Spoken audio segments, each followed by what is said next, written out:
Welcome to Chapter 3, Book of Job. That day, that night.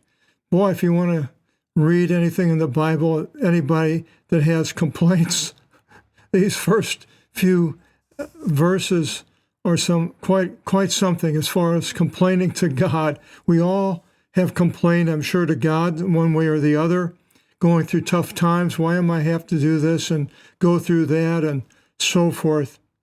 But I'll read a little in the Greek and then we'll go into it. Ke meta tuto inexaiob to stoma aftu, ke katirasato tin imeran aftu. Job, and after this, Job opened his mouth and cursed his day.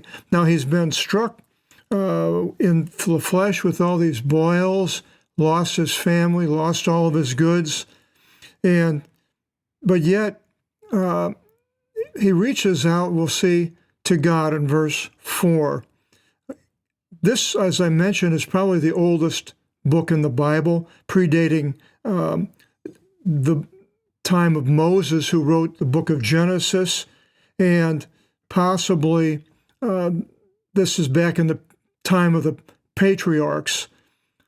It's pretty amazing. Now, how did this book get into the Hebrew canon, being that it wasn't written through the eyes or the hearing of a man that was an Israelite, a Jew underneath the law? It was before, sort of like Noah, probably after Noah, during the time of Abraham. And it's amazing how these people saw God and had a relationship. And here we see a man that's talking to God, it's relating to God, God talking to man. Nothing like that in any other religion that I know of. There just isn't. And it's pretty amazing that these people like Abraham and Noah, they're able to communicate with God in some format and understand the things of God. So I believe that shows that people anywhere in the world, that if they have not heard of Jesus Christ, can relate to God, because they did before the Jews. And if they don't have Jesus Christ and they don't know about Jesus, then how could they relate to him as a form of being accepted by God? But it says that Job opened his mouth and he cursed his day. He didn't curse God. And here we go into the complaint, saying, "Oh, may the day in which I was born be destroyed, and the night in which they said, behold, a male, he's given birth. May that not happen. May that night be darkness, and may the Lord not search it out from above." Now here we got a key from above. God is an anothen. Jesus says, unless you've been born from anothen, you cannot enter the kingdom of God. Anothen, from above. He didn't accept an animal or a tree or a moon as a God, but a being that he could relate to. May the Lord not search out from above, nor may brightness come into it, but may darkness and the shadow of death take it. May dimness come upon it, and may that day be disturbed. And these are all the days that he is looking at. And that night may darkness have carried it away, and may it not be for days of years, nor may it be counted for the days of the months. Now, he's really complaining a lot about his birth. Why am I here? Why am I going through all of this? But may 3, darkness and the shadow of death take it. May dimness come upon it, and may that day be disturbed. We see in Luke 1:79, it says, "And you, child, will be called prophet of the highest, to shine upon ones in darkness and sitting in the shadow of death." And here, Job feels like he's sitting in the shadow of death, but he doesn't know Jesus. Jesus is thousands of years to come, a way to come. And he doesn't have the hope. Now, we have the hope of Jesus. We don't have to complain. Well, we can complain like Moses, in which I have probably. And I got mad one time at God, and I went outside and I started throwing tennis balls in the air as far as I could. Well, that didn't help any. But why do people complain to God? Why do they? Well, it is a relationship that you have with another person. If you can complain, at least you're acknowledging that that other person is in your thought pattern or can do something about your situation. If you're complaining to a friend, yeah, they could help. They're complaining to a wife, and they are real beings. And here he's complaining to God, a real being. But we have Jesus, a real being that we can complain to. And also in Matthew 4:16, it says, "The people sitting in darkness beheld a great light, and to the one sitting in a place in shadow of death, light arose to them." In verse 6, "And that night may darkness have carried it away. May it not be for days of the year, nor may it be counted for the days of the month." So he's really complaining about that day he's born. "But may that night be grief, and may gladness not come upon it, nor a cause for joy. But may the one cursing that day curse it." Now, why would he say the one? Because this is Job's day, his birthday he's talking about.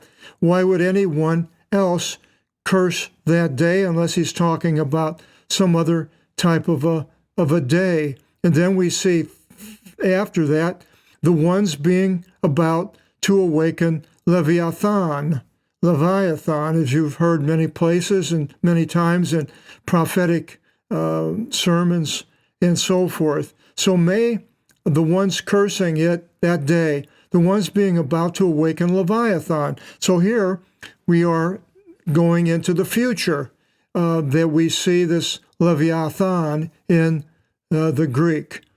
Leviathan, this word right here, only appears in the Greek Old Testament in this place, 3:8. In the other places in the Hebrew scripture, it appears, few of them, is in Job 41:1, and the number is, Strong's number is 3882, and it's called Leviathan in the King James Version.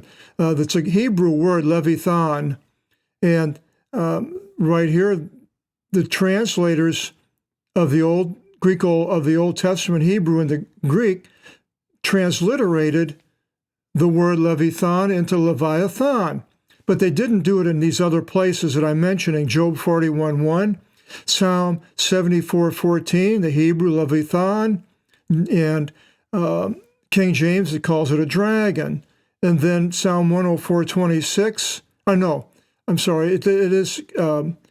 it is Leviathan. And then Psalm 104:26, it's Leviathan in the Hebrew, and the King James, Leviathan. Isaiah 21:1, in the Hebrew, Leviathan, and Leviathan in the King James. But all these other places outside of this one, in the Greek Old Testament, it calls him the dragon. Now, we know in the future study that we're going to do, I hope to put together all these words that are basically have to do with the same being, but the words can also have dual meanings. So we have a serpent in 5175, Hebrew 5175, Na'ash, which is a serpent, and 8577, Tanid, is translated in English in the King James, whale, serpent, and dragon. And then we know in the book of Revelation we have the ancient serpent is the same as the devil and Satan and the dragon here, and we're going to get into that more into Job towards the end, than the devil and Satan. I want to put a study together, put them all in one, because they're all one person, except sometimes they'll have a serpent would be an actual snake, and a whale or a sea monster, not necessarily Leviathan type of a being. And the one that goes into the book of Revelation, then that will be hopefully put into a word study at the end of Job. Verse 9, may the stars of that night be enveloped in darkness and not remain, and not come for illumination, and may the arising Eosphoro not be seen. I made a mistake in the first and second edition. I had Hesperus, which is the evening star. But now Eosphoros actually comes from Phosphoros, which is the god of the planet Venus in Greek mythology. Phosphoros, and then Eosphoros came from that word. Excuse me. In Revelation 8:12, we find out more about that. It says, may the stars of that night be enveloped in darkness and not remain. In Revelation 8:12, it says, and the third of the sun was struck, and the third of the moon, and the third of the stars, that a third of them should be darkened, and the day should not appear for a third of it, and the night in like manner. So now that day that Job is talking about can be a portent of the future of what it's talking about in Revelation, which is a future event to us living today in the year 2022, August the 1st. And then in Revelation 2:25, it says about Eosphoros. It doesn't use the word Eosphoros, but it says, and I will give to him the early morning star, which is Eosphoros, or Phosphorus, the planet Venus. All of these are tied together in Revelation from the very, very, very first book of Job, predating Moses' writings. So we see all these things. This was what I mentioned at the beginning. A whole book is a portent of the future New Testament. For 10, for it did not close up the gates of my mother's womb, for it would have dismissed misery from my eyes if he hadn't been born. For why in the belly did I come to an end? Why in the belly did I not come to an end? But why came I forth from out of the womb and was not straightway destroyed? And so the why we are born and coming out and having to suffer is something that we all experience. Now you can question it, but in Revelation 2:10, it alleviates that somewhat by saying, by no means fear what things you are about to suffer. Behold, indeed, the devil is about to throw some from out of you into prison, but be trustworthy unto death, and I will give to you the crown of life. So we are born for a test, and the test is given. I mentioned that in the last chapter, I believe, where Jesus was tested. So we are tested, and then in Revelation 3:10 it says, in that you kept the word of my endurance, and I will keep you from out of the hour of the test, about to come upon the entire world, to these the ones dwelling upon the earth. So for us today, 2022, there is a future time of a test to the whole world. Now we are being tested ourselves and going through this time, but it's not the same as what's going to happen. I think it's going to be way, way worse. And then verse 12, it says, and why did the knees meet me? That is when he was born, coming out from the mother. and between the knees. Why did I nurse on the breasts? Why again? Why? Now, going to bed, I should be stilled, and having slept, rested.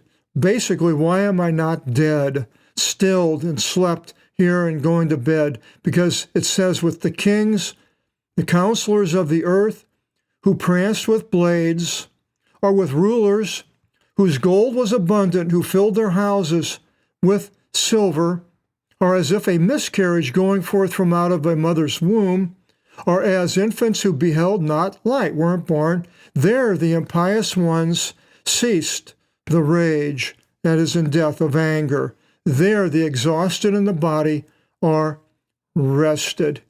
And so the death he sees as a relief to what's going on. This, you won't have it. But he didn't have the things of the New Testament. We'll go into that a little bit here. But in 18 it says, but with one accord, the ones being bound, prisoners that is, hear not the voice of the tax collector, basically the tribute gatherer.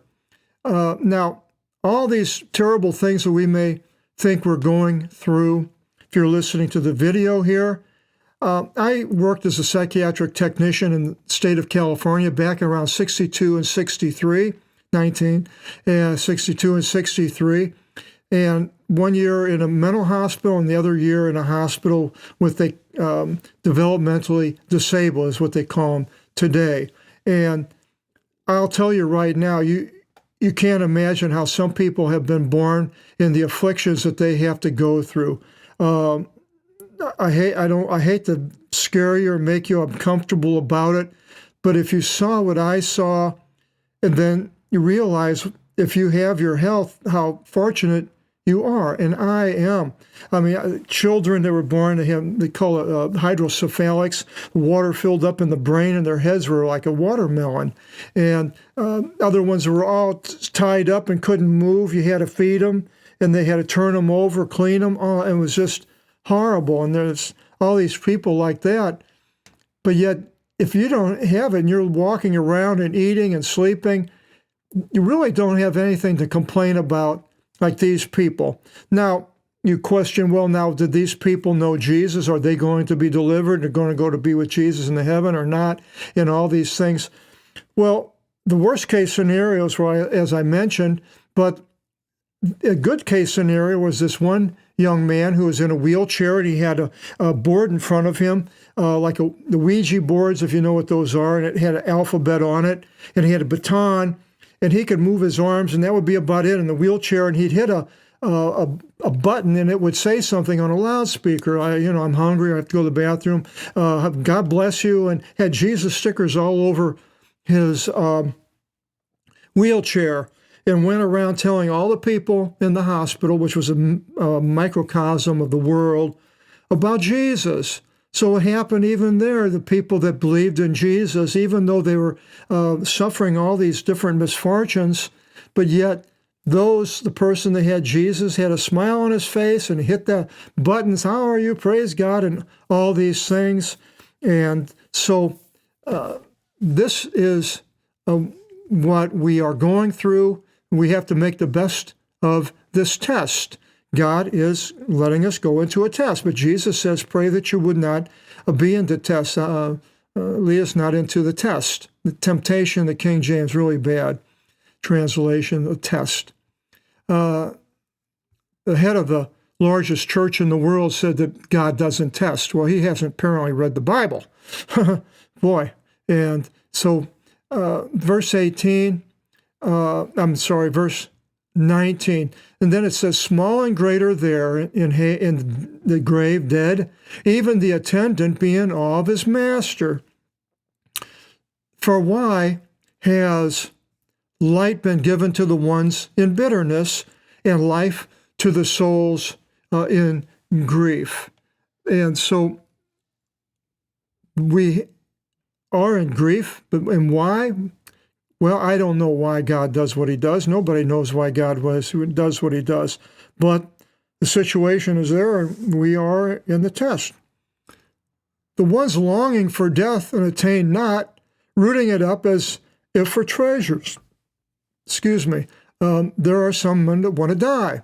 It says in Revelation 9:6 about that, and in those days men will seek death, and in no way will they find it, and will desire to die, and death will flee from them. And that's in the future. So right here, another portent of the New Testament. And they become overjoyed if they should attain it. Death to man is rest. The rest to a believer, because he won't be in Hades, but to unbeliever, Hades. But now what did Job see of the afterlife? He may not have saw anything, didn't know, just coming up with the best idea that he can. Now, as far as death and not knowing about it, even at the time of Jesus, there was a group of men called the Sadducees, who were the upper class, wealthy people and people in government, and they no longer existed after the downfall of Jerusalem. But at the time of Jesus, they followed the Torah, not the written Torah, not the oral tradition that the Pharisees did. They believed that man had a free will, but the soul is not immortal. And they didn't believe in an afterlife and no rewards or penalties after death. But in Matthew 22:23 to 33, Jesus corrects these Sadducees and shows them that there is an afterlife, just as we see through him. And then in verse 24, maybe 23, the way was not concealed, for God hemmed in against him. I'm going to die. For moaning comes to me before my food, my grain. Ceton, we have parasite, the sight, grain. And shall be poured as water, my moaning. For the fear which I thought about came to me, and which I had in awe met with me. All the fears that we have. I'm 80 and I'm thinking about, I'm going to die. It could be any time. Am I going to die in pain? Like I've seen some of my friends die in excruciating pain. Oh, it's fearful. And I think about it, and I get some little problem in my body, and I'm like, start freaking out. Go to the emergency room for my bloody nose, thinking that, all the blood, I'm going to bleed to death. Then all sorts of little things like that. We have these fears, and a lot of people do. And then he continues, neither was I at peace, nor still, nor I rested, but wrath came to me. Now, Job was sinless. God says that, but a person could be sinless, but doesn't necessarily mean his observations and his feelings are all correct. It's a difference there. Now, what's sinless to Job? What was sinless? Because if there was no law like there was with the Mosaic law, then it would have less probability of having sin, I suppose. But then he says, "But came to me wrath." Are we suffering the wrath of God when we are going through the test? And no, because Job didn't see the devil and his methods at the beginning in chapter 1 and chapter 2. So he didn't see what's going to happen to him. Now, how he found out, we don't know. It doesn't say. And God talks to them later at the last of this chapter, and we'll find out what that's all about. So I hope you join us in our next video chapter, where we now hear from Eliphaz, who blames Job. Now we get into these other people, and he'll tell us what his ideas are. And as I mentioned, at the end, God castigates these three men, what they say. But then again, there are some things that they say that are correct. So I think what we're going to do is try to go through these chapters and these other men speak, try to find out what is true, what they're saying, and where could their fallacy be. So chapter 4, Eliphaz, hope you'll join us. Till then, God bless.